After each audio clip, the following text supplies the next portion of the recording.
अब पहले से ही मैया मेरी बहना बाएं भाग में बैठी और पति सामने एक और बैठो। तो जब परमात्मा के सामने होती हैं तो आपका कोई किसी से संबंध नहीं होता है। सिर्फ और सिर्फ वहां आपका जीव का और जीवात्मा का परमात्मा से संबंध होता है। बाद बाकी के सभी संबंध निरस्त हो जाते हैं, कोई संबंध नहीं था।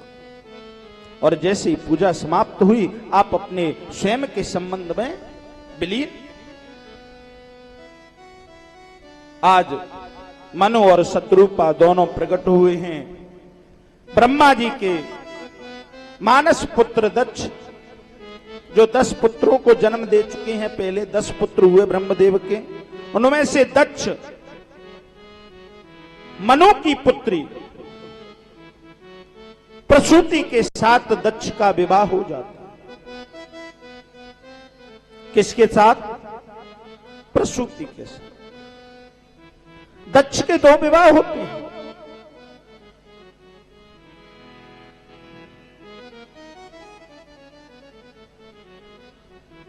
एक वारिणी के साथ, एक प्रसूति के साथ। और दोनों माताओं से, प्रसूति से और मां वारिणी से मिलकर 60 कन्याओं को दक्ष प्रजापति जन्म देते।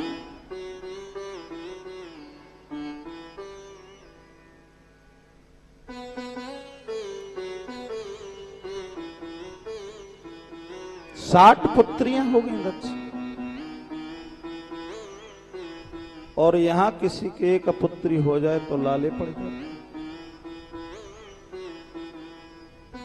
जन्म लेते ही विचार करने लग जाता है, इसकी पॉलिसी भरो, आईडी पढ़ो, बीमा भरो, LIC भरो, ये करो वो करो, क्योंकि इसका विवाह करना है। तू ही तो ब्रह्मा है, तू ही तो पालक है, तेने ही तो इसको जन्म दिया, तो तू ही इसका भरण पोषण कर रहा है। परमात्मा तो रहा नहीं, तो इसका इंतजाम कर ले। एक पुत्री के होने से भयभीत हो जाए।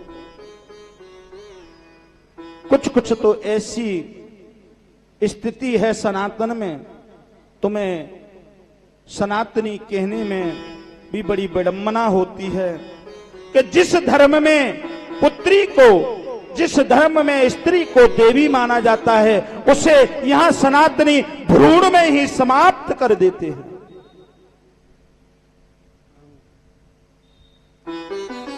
तुमसे तो अच्छा वो दक्ष है। धन्य है वो दक्ष जिसके 60 पुत्रियां होने के बावजूद आज मां भगवती के सामने एक पैर पर खड़े होकर तपस्या कर रहे हैं। और किस बात की तपस्या चल रही है पता है?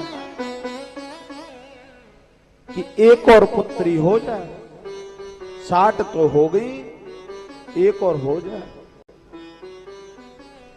अरे तुमसे तो बहुत सौभाग्यशाली, तुमसे तो बहुत पवित्र आत्मा रहा हमारा जो पूर्वज रहा, हमारा जो उत्पन्न करता रहा, उसने हमें ये सिखाया कि पुत्री हमारी देवी है, स्त्री हमारी देवी है। जिस घर में स्त्री की पूजा होती वहां देवता रमण करते, निवास करते।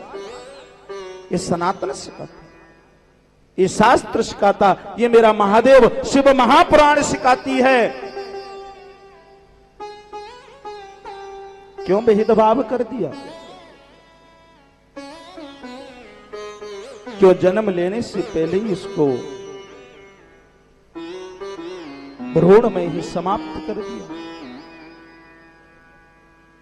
यही संस्कार हैं तुम्हारे, यही धर्म है सनातनी।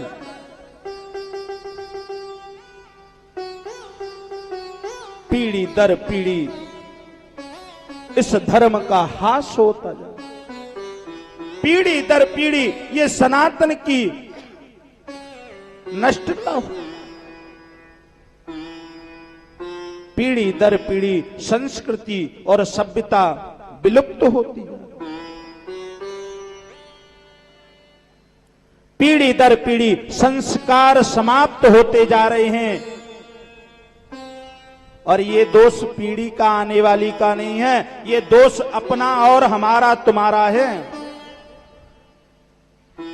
क्योंकि वो बच्चा जो जन्म कर आपके घर में आया है, संस्कार का पिटारा साथ नहीं लाया था। संस्कार उसने तुम्हारे साथ में रहकर सीखे हैं। वो संस्कार उसके अंदर आए कहां से? आज वो अर्धनग्न होकर बाजार में निकल कैसे गया? ये संस्कार किस मां ने दिया, किस पिता ने दिया? उस पिता, उस मां के लिए धिक्कार है। उसे सनातनी और हिंदू कहने से मेरा शास्त्र कतराता है।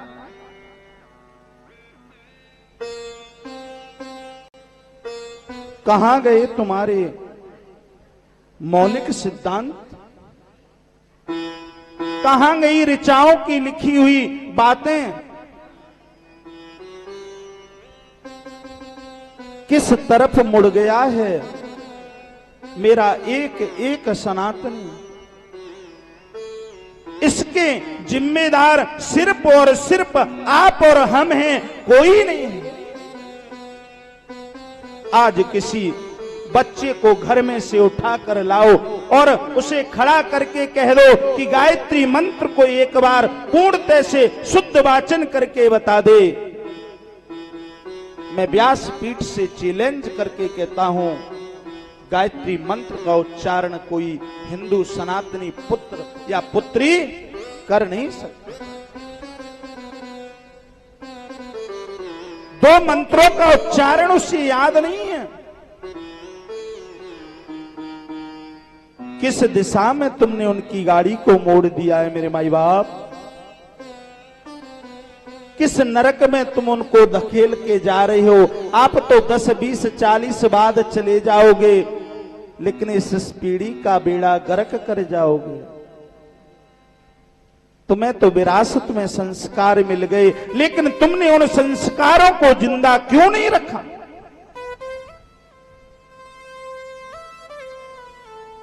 आज दक्ष माता भगवती के सामने खड़े होकर एक और कन्या के लिए तप कर रहे हैं।